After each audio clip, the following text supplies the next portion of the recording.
Bagaimana Anda tidak makan satu hari? Hah? Makanan yang Anda masukkan ke dalam perut Anda itu membuat Anda,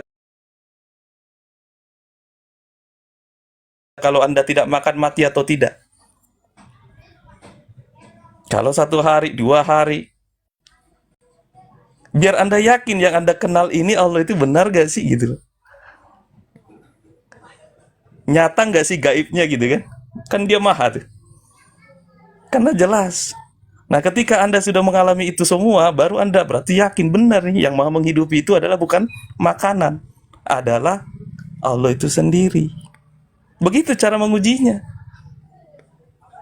Jadi ketika kita sudah merasa kita uji langsung kepada diri kita, nggak usah kepada yang lain. Kita uji diri kita ini sendiri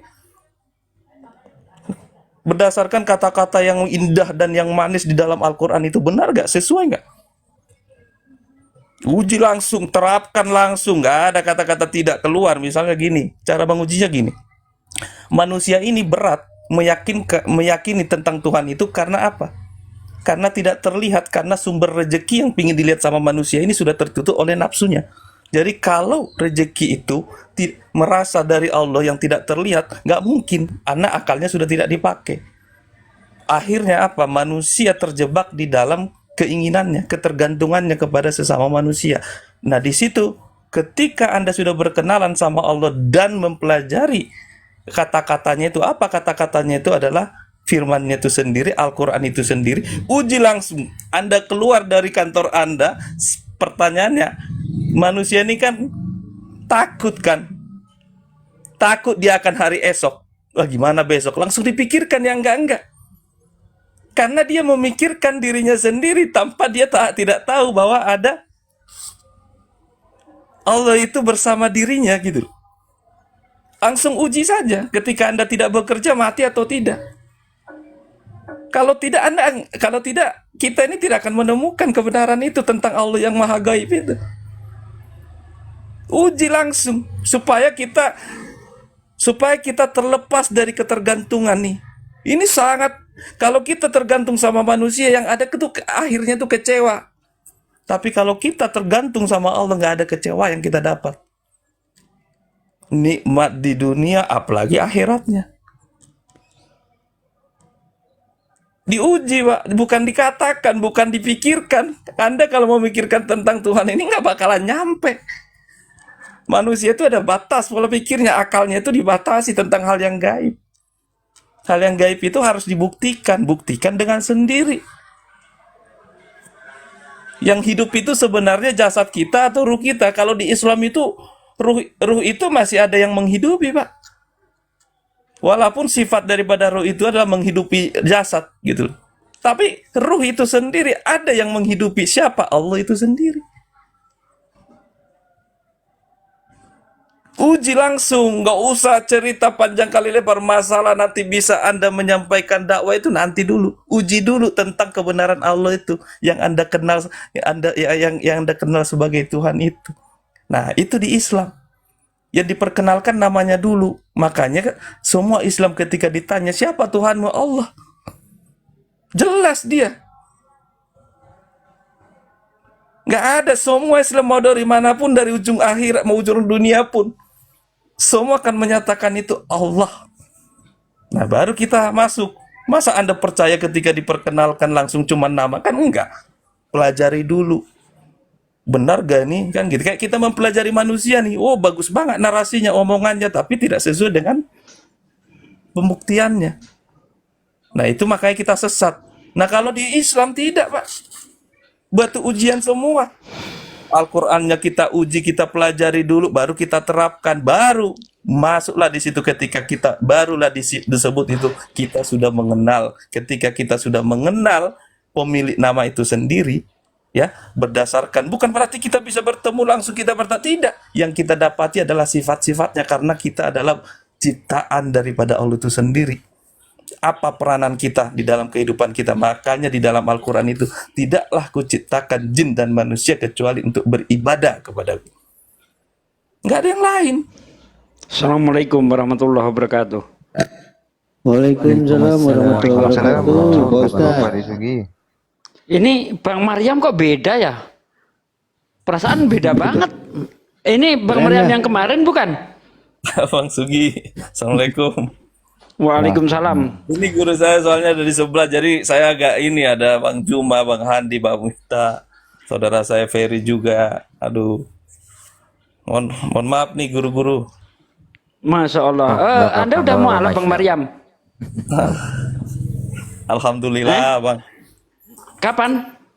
Kebetulan ada guru kita juga Bang Zuma, Bang Handi kemarin yang mereferensikan supaya saya mengikrarkan. Masya Allah. Kemarin masih nyebelin perasaan, sekarang kok hikmah banget penyampaiannya gitu loh. Udah Pak De, ikrar kemarin, Masya Allah. Masya Allah, Allahu Akbar. Iya, dulu waktu masih oten kan nyebelin banget gitu kan. Aduh, saya oten yang tidak nyebalin kali Bang. Tanya di Bang Handi tuh. Maksudnya kemarin itu ada masih nyangkut-nyangkut, masih diputer-puter gitu loh. Iya. Nah, itu. Allahu Akbar, subhanallah, alhamdulillah. Tambah lagi saudaraku. Udah berapa hari mau alap? Masih setengah bulan ya, masih 2 mingguan Pak De. mingguan ya Bang Handi ya. Ya memang dalam waktu 2 minggu ini saya jarang ikut debat sih ya, jadi ketinggalan malah. Ya Allah ya Rabbi. Lanjut, itu keren banget itu, hikmah banget yang disampaikan itu. Memang begitu Bang Maryam, ketika orang sudah memeluk Islam itu bahasanya itu udah mengandung hikmah begitu. Nggak pakai Roh Kudus, nggak ada pakai Roh Kudus. Langsung hikmah. Itu bukan pernah suatu ketika Bilal bin Rabah itu masuk Islam. Lalu dia itu terjadi percakapan dengan tuannya lah. Itu heran loh. Kamu sekolah di mana? Kok bahasamu bisa seperti ini? Kamu hanya seorang budak. Maka itulah di dalam hadis kalau tidak salah, barang siapa yang dikehendaki kebaikan pada diri seorang hamba, maka Allah akan pahamkan agama terhadap dirinya. Nah ini bukti nyata Bang Maryam, yang tadinya kemarin masih seperti itu, tiba-tiba ku dengarkan di bawah, loh kok terheran-heran saya, bahasanya Masya Allah, melebihi apa ya, sayang dari kecil ini, subhanallah. Lanjut, keren. Jadi mumpung masih ingat ya, saya lanjutkan dulu ya guru-guru Iya, saya. lanjut. Jadi begitu Bang Supriyono. Jadi begini, itu dari segi kita membuktikan supaya abang tidak ragu. Oke, kita kembali sekarang kepada fakta-fakta nyatanya. Satu, tidak ada satu kitab di atas dunia, di bumi ini, ya, yang bisa disetarakan dengan Al-Quran. Kenapa? Satu, kalaulah memang Injil itu ada dan benar adanya, ya, atau Taurat itu ada dan benar adanya, ya, tentunya harus bisa terkonfirmasi. Kedua, satu, Bible itu kalau memang di Alkitab harus dicantumkan di situ bahasa Ibrani pada manuskrip yang benar, dan di bawahnya harus ada translate terjemahannya supaya pengikutnya itu bisa mengikuti dan paham. Tapi kenyataannya tidak ada bahasa Ibrani yang tercantum di Bible yang ada di sini dan translate-nya.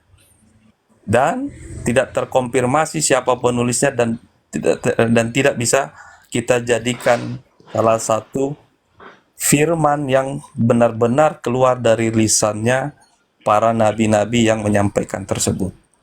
Khususnya yang sekarang ini banyak ramai kita pembicarakan dan kita diskusikan tentang Nasrani, Kristen atau Yesus. Di Al-Quran, bayangkan saja satu-satunya ya kitab suci yang sudah 14 abad yang lalu, yang tidak ada berubah sampai detik ini dan terkonfirmasi, dan tidak ada satu ayat pun yang tertuang di dalam kitab suci tersebut atas kalimat yang disampaikan Nabi Muhammad SAW. Tidak ada.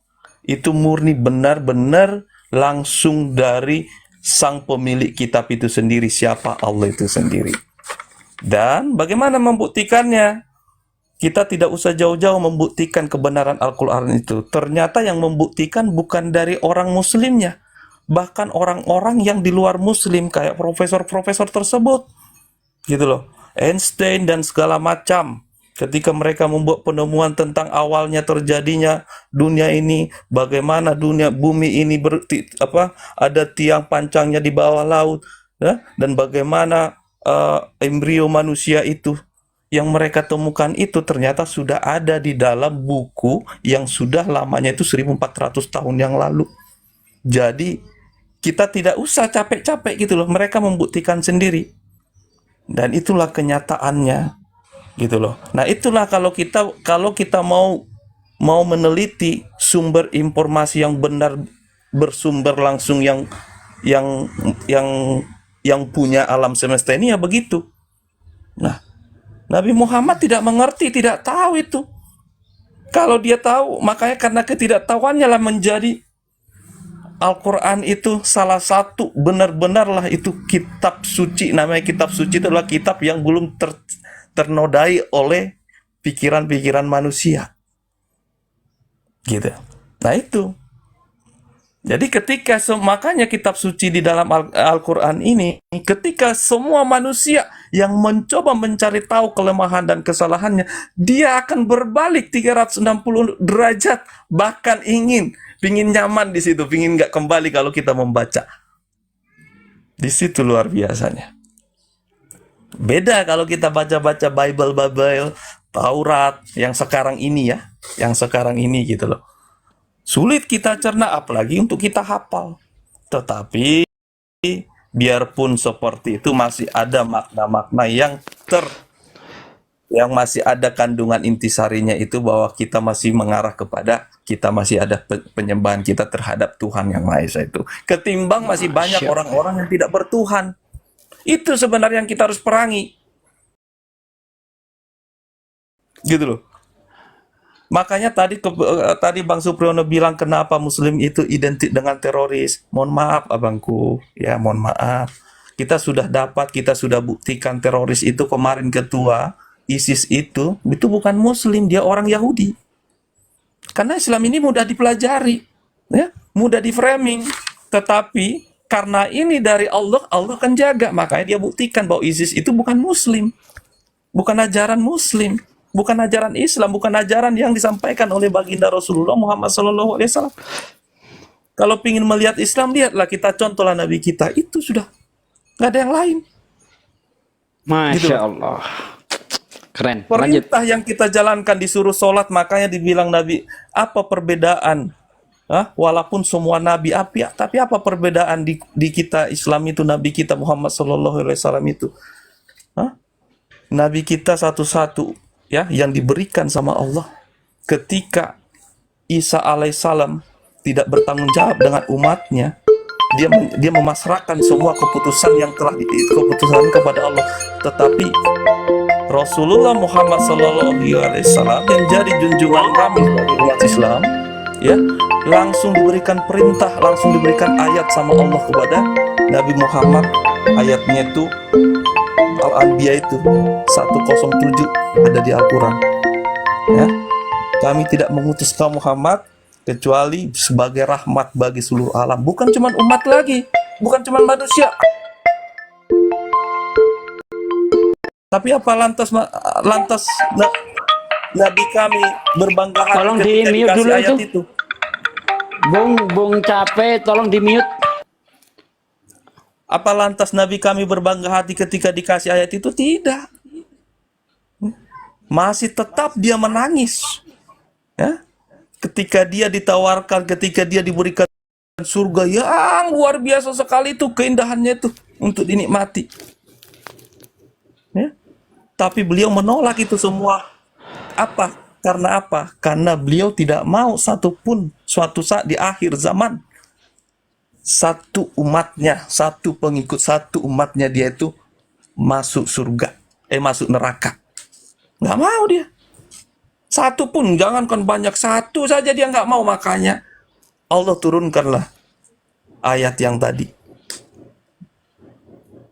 Jadi ketika saudaraku sekarang ini mulai bingung tentang agama ini, sudahlah, nggak ada jalan, sudah. Ayolah, kembalilah ke fitrah Anda. Ayo. Udah nggak ada lain. Ini sudah akhir zaman, saudaraku. Makanya kami bukan pendebat. Islam itu bukan pendebat. Kami hanya menyampaikan kebenaran. Ya, kami hanya menyampaikan kebenaran kepada saudara-saudara kami. Karena apa? Kalau kami tidak menyampaikan itu, kami akan dituntut pertanggungjawabannya nanti di hadapannya Allah. Bukan kami mau mendebatkan. Beda mendebatkan dengan menyampaikan kebenaran. Kami sampai itu. Semua kewajiban kami yang merasa dirinya dia Islam, kami berkewajiban menyampaikan kebenaran ini. Karena nanti kami akan dituntut pertanggungjawaban apabila kami tidak menyampaikan. Ketika kami menyampaikan saudara-saudara kita yang masih belum sepaham dan tidak mau menerima, itu bukan urusan kami lagi.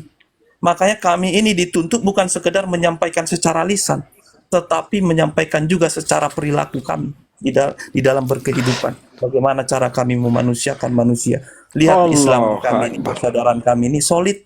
Tidak boleh satupun ada yang menangis, ada yang tertawa, tidak boleh. Itu Islam. Hanya satu-satunya. Jadi Anda jangan melihat perspektif daripada apa yang terjadi di televisi-televisi itu hanya sebagian kecil. Kalau kita mau menyatakan yang tidak benar itu harus dalam lebih dari 50 plus 1% baru kita bilang ini ajaran tidak benar. Nah sekarang lihat, kalau mungkin 0,001% dari jumlah penganut daripada Islam itu sendiri yang melakukan kesalahan, apa bisa? Apa kita adil menjudge bahwa Islam itu adalah agama teror? Tidak saudaraku. Allah itu diberikan kita manusia yang berakal supaya kita bisa mencerna itu. Allahu Akbar, mantap. Begitu, Lanjut. saudaraku Supriyono. Subhanallah. Terima kasih ya. Mohon maaf semua guru-guruku. Hanya mengedukasi sedikit. Mudah-mudahan bermanfaat buat teman-teman yang di bawah. Allah. Iya, nggak apa-apa, Bang Mari. Merinding saya dengarnya. Subhanallah. Silakan Bang Supriyono, tanggapan Anda? Ya, sedikit banyak paham saya, Pak. Maksudnya kemana yang saya pahami lebih mungkin dari keterangan Abang tadi itu ya lebih ke oknumnya gitu, bukan ajarannya gitu. Mungkin kalau di berita-berita kan yang saya dapatkan seperti itu, Bang. Sesuai berita itu. Abang ini Kristen ya, Bang Supriyono ya? Saya dari Buddha, Bang. Oh, Buddha. Bang Maryam ini mantan lawan saya debat nih. Alhamdulillah beliau baru mualaf 2 minggu yang lalu. Masya Allah penyampaiannya begitu dahsyat, begitu hikmah ya. Banyak ilmu yang bisa kita petik. Begitulah Bang, benar semua yang dikatakan Bang Maryam itu, bahwa kita itu ketika menilai sebuah agama jangan dilihat dari oknum. Karena kalau kita lihat dari oknum, maka tidak ada agama yang benar. Kenapa begitu? Karena sifatnya oknum itu kan dimanapun itu sama saja. Di Islam ada yang baik, ada yang jahat. Di Kristen ada yang baik, ada yang jahat. Di Buddha ada yang baik, ada yang jahat. Di Hindu ada yang baik, ada yang jahat. Jadi bagaimana supaya kita itu menilai agama ini benar atau salah? Dilihat dari ajarannya. Dilihat kitab sucinya. Adakah di dalam kitab suci tersebut disuruh membunuh tanpa alasan? Adakah di kitab suci tersebut disuruh merusak tempat ibadah? Di dalam Islam itu jangankan di posisi damai, di posisi perang sekalipun, ya, di Islam itu ada aturan. Salah satunya dilarang merusak tempat ibadah. Ya, dilarang merusak tempat ibadah, wihara, pura, gereja, itu dilarang dirusak. Itu satu. Yang kedua, dilarang membunuh orang tua, dilarang membunuh wanita, dilarang membunuh pendeta, rahib-rahib, ya, pendeta-pendeta, dilarang membunuh anak-anak, dilarang menebang pohon, dilarang membunuh hewan. Coba dalam posisi perang sampai segitunya Islam itu. Kayak begitu masih juga di framing. Islam ini teroris.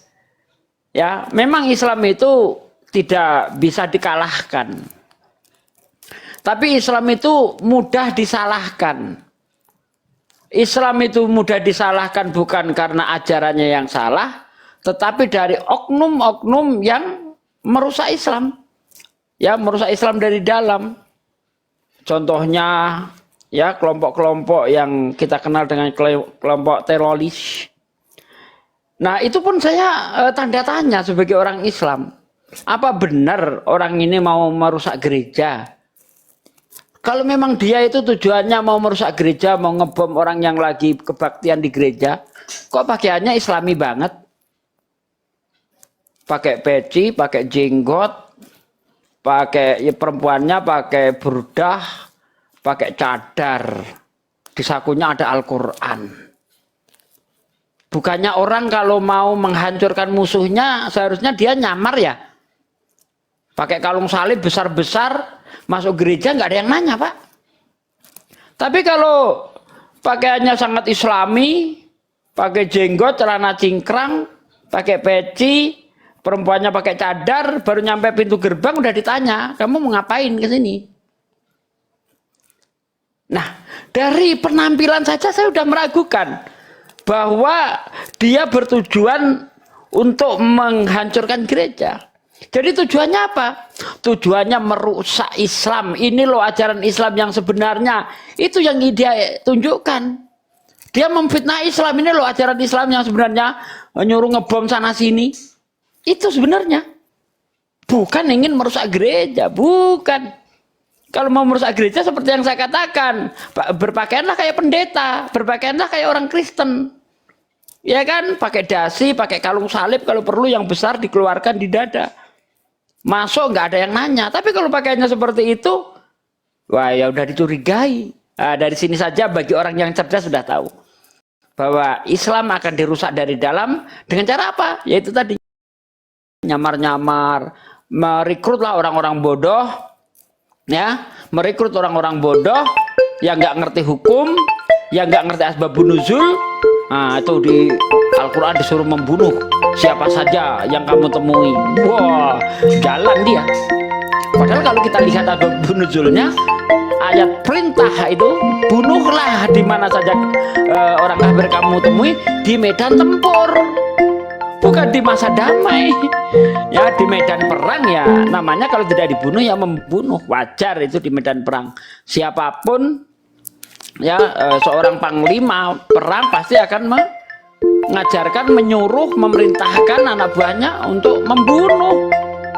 Ngapain ke medan perang kalau tidak membunuh? Main catur kan tidak mungkin. Nah, kalau perintah membunuh di medan perang bisa dikatakan teroris, maka jenderal-jenderal kita, presiden kita yang dulu pernah menyuruh berperang teroris dong kalau begitu. Nah, maka dilihat konteksnya. Alhamdulillah Islam sudah mau dirusak sedemikian rupa semenjak berdirinya Islam hingga 1400 tahun ini Islam tidak pernah terkalahkan. Contoh pada waktu perang Badar. Perang Badar orang Islam itu hanya 300, orang kafir 1000. Menang orang Islam. Ya kan? Islam itu sejak awal sudah ingin dihancurkan tapi nggak bisa. Kenapa begitu? Karena Allah memberi pertolongan. Idza jaa nasrullahi wal fath. Jika pertolongan Allah itu datang, ya, apa? Kamu akan melihat manusia itu berbondong-bondong masuk Islam. Idza jaa nasrullah wal fath. Wa ra'aitan nasa yadkhuluna fi dinillahi afwaja. Kamu akan melihat manusia itu berbondong-bondong masuk Islam. Bagaimana Islam mau dihancurkan tahun 2001. Peristiwa gedung kembar WTC. Justru dari peristiwa itu orang Amerika berbondong-bondong masuk Islam. Memang Allah sendiri sudah berjanji wa makaru wa makarullah.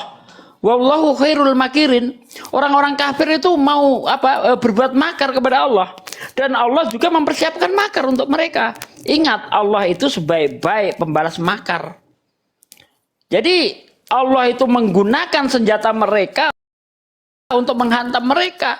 Maksud hati mereka ingin menghancurkan Islam, tapi dengan cara dia justru Islam semakin berkembang. Dan alhamdulillah di benua Eropa, ya, di dunia barat, Islam sekarang lagi berkembang pesat, sementara gereja-gereja ditinggalkan.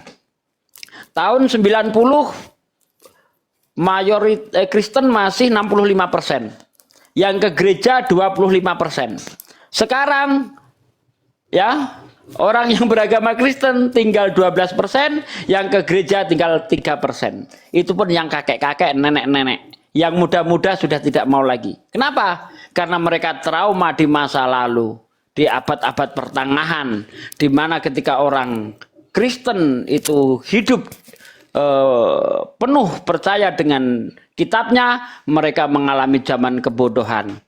Dan ini bukan hujatan, ini memang fakta sejarah yang tidak bisa diingkari siapapun. Faktanya seperti contoh Galileo itu dihukum oleh gereja. Kenapa? Karena menyatakan bahwa pusat tata surya itu adalah matahari. Sementara menurut pandangan gereja dan ada juga tertulis di dalam Bible bahwa pusat tata surya adalah bumi. Makanya nanti matahari diciptakan hari keempat, bumi nongol duluan. Nah, jadi orang Kristen di benua Amerika itu trauma dengan masa lalu. Dia tidak mau kembali ke zaman kebodohan. Nah, umat Islam ketika dia itu jauh dari Al-Quran, dia mengalami zaman kebodohan. Lihat ketika umat Islam itu dekat dengan Al-Quran, ilmuwan-ilmuwan Islam bermunculan. Dunia Barat mengalami zaman kebodohan di abad pertengahan, dunia Islam mengalami zaman keemasan. Muncullah ilmuwan-ilmuwan Islam seperti Al-Hindi, Ibnu Sina, dan sebagainya itu. Al-Jabar, ya, banyak sekali. Subhanallah. Nah, umat Islam karena jauh dari Al-Quran, maka dia mundur di bidang ilmu pengetahuan. Padahal Al-Quran adalah sumber dari ilmu pengetahuan seperti yang disampaikan oleh Bang Maryam itu tadi. Terima kasih, monggo dilanjut yang lainnya. Ya, terima kasih Ustaz Jugi. Assalamualaikum warahmatullahi wabarakatuh. Waalaikumsalam warahmatullahi wabarakatuh.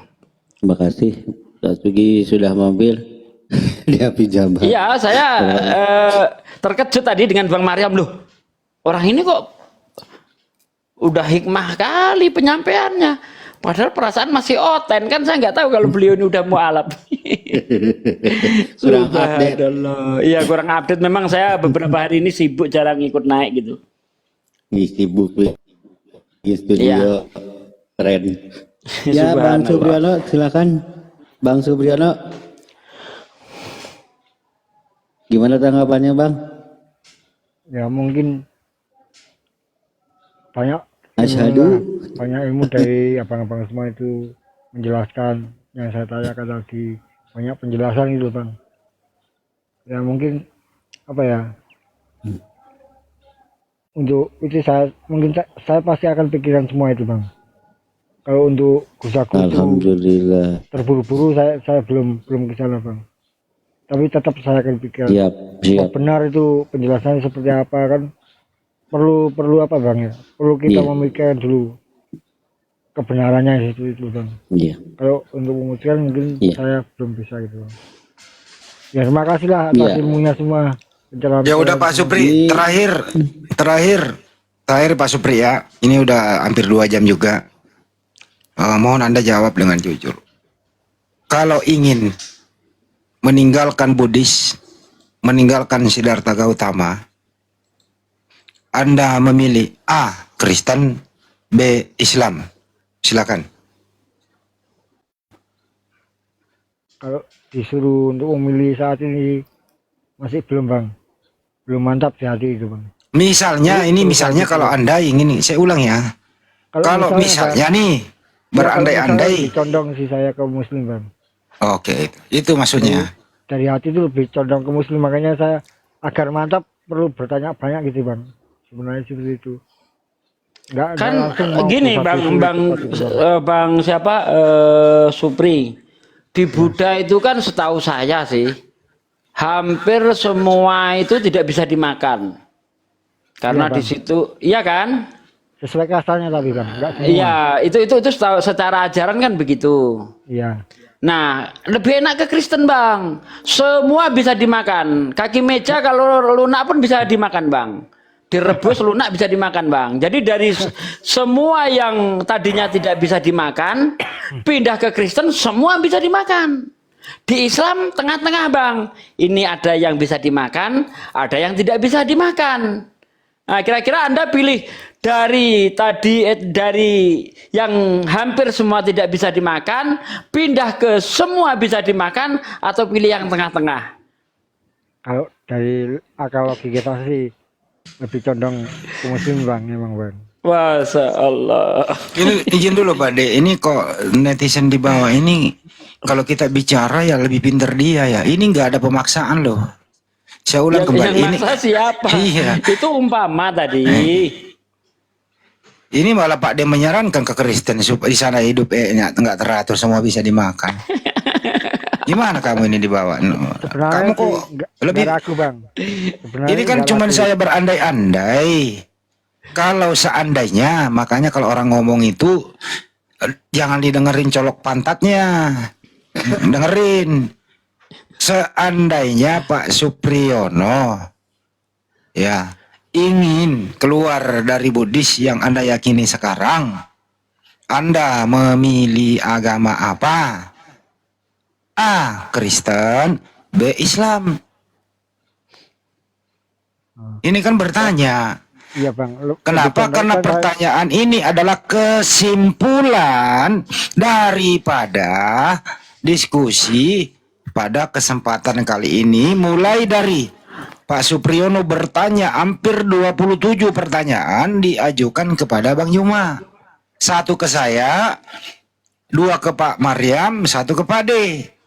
Kesimpulannya, mungkinkah Pak Supri ini menyimak atas jawabannya atau tidak atas pertanyaan Pak Supri? Makanya ditanya balik sebagai kesimpulan. Itulah fungsinya diskusi, ada moderator yang menyimak. Diulang sekali lagi. Itu seandainya Pak Supriyono ingin keluar dari agama Buddhis Anda sekarang ini, Anda memilih agama apa? A. Kristen, B. Islam. Habis itu dijawab, selesai. Kalau nggak menjawab ya nggak apa-apa, monggo. Kalau keluar dari agama saya sih mungkin sudah Bang. Ya ini tinggal mencari saya. Jangan perihal mencari ini nggak mau saya itu terburu-buru gitu Bang. Kalau lebih condongnya memang Bang, lebih condongnya penjelasan dari kawan-kawan di kawan-kawan manapun yang saya naiki itu lebih condongnya ke Islam Bang. Oke, terima kasih, Masya Allah. Baik. Ya mungkin Mudah-mudahan saya perlu mendapat waktu untuk memikirkan hal ini dulu Bang. Oh iya Bang. Kita nggak maksa kok Bang. Tugas kita itu hanya menyampaikan saja. Bukan untuk menjadikan orang di luar Islam harus jadi Islam. Tidak ada. Itu kita nggak diberi kewajiban. Nabi Muhammad pun nggak pernah diwajibkan untuk sampai bisa memasukkan orang itu kepada Islam. Buktinya pamannya sendiri mati dalam keadaan kafir, Abu Thalib. Bukankah Abu Thalib ini adalah orang yang paling berjasa kepada Rasulullah? Ya, bahkan betapa pengorbanan Abu Thalib itu kepada Rasulullah. Tapi karena hal hidayah itu hanya hak prerogatif Allah, maka Rasulullah tidak bisa memberi hidayah. Ya, apalagi kita sebagai umat Rasulullah, kita tidak pernah diberi kewajiban untuk memasukkan orang ke dalam Islam. Tugas kita itu hanya menyampaikan saja. Ketika kita sudah sampaikan, mereka tolak. Ya apa? Ayatnya lakum dinukum waliyadin. Bagimu agamamu, bagiku agamaku. Nah, seperti itu, Bang. Iya, Bang. Mungkin perlu memantapkan hati sih. Ya, nggak apa-apa. Belajar aja terus, belajar. Iya, Bang. Kalau saran dari abang saya kan bilang sama saya itu supaya mantap hatinya. Abangnya udah muslim, Pak De. Suruh banyak bertanya gitu, Bang. Kamu paham gitu, Bang. Nanti kalau kamu sudah kokoh nih, mantap, baru dah kamu putusin, seperti itu sih. Iya, Makanya iya, untuk iya. itu saya apa ya, perlu ini mungkin minimum mungkin bang, perlu banyak bertanya itu agar mantap Iya, dulu. iya, iya. Enggak saran saya Jenengan bang juga Jawa jangan nanti, Mas? terburu-buru gitu. Kenapa? Jenengan Jawa nanti? Saya Jawa Timur bang. Oh, Jawa Timur. Jawa Timurnya Iya. Malang. Nggih, Malang. Ya Malang mang masih banyak Buddha di situ. Terutama Malang Selatan ya. Iya bang, kok tahu bang? Nah, tahulah. Ya, wong nang kono umai. Ya mungkin terima kasih semuanya bang penjelasannya. Mungkin lain waktu saya akan kalau ada yang menggajal saya tanya lagi dah gitu sih. Pasti akan saya tanya lagi nanti. Ya, mantap, siap, kan? siap, siap. Siap. Ya makasih ilmunya semuanya. Saya mau izin dulu ya. Jadi Supriyono terakhir ini ya. Ntar Supriyono terakhir ini susunan ini kepanjangannya ya. Susunan prioritas wonge diselamatin neroko. Iki lho Supriyono. Bisa, woy. Pasti Ini apa, cara pinter, keren banget. apa jawaban dari abang saya pikir semua bang itu pasti. Masuk sih jawabannya apa yang masuk gitu bang. Masya Allah. Amin, amin. Ya izin saya mau kerja bakti nih bang, ada kegiatan di kampung soalnya. Buat Geng malam. matur nuwun. Oh iya, Iya, iya. Terima kasih Pak Supriyono. Sering aja lah masuk sini ya, ngobrol-ngobrol di sini. Ya saya izin Oke. dulu bang ya. Geng. Oke, terima kasih buat semua teman-teman baik yang nonton di YouTube maupun yang nonton di sini. Terima kasih buat semuanya. Hampir 2 jam lebih tadi Bang Juma menjawab semua pertanyaan dan unek-unek daripada Pak Supriyono yang masih Buddhis. Ada Pak Mar, ada saya, ada Pak Deh yang lebih melengkapi. Semoga bermanfaat buat kita semua. Islam itu masuk akal. Islam itu hanya dakwah. Tidak ada paksaan memeluk agama Islam. Kenapa? Masing-masing orang bertanggung jawab apa yang telah diperbuat di muka bumi ini. Sampai jumpa. Assalamualaikum warahmatullahi wabarakatuh. Waalaikumsalam.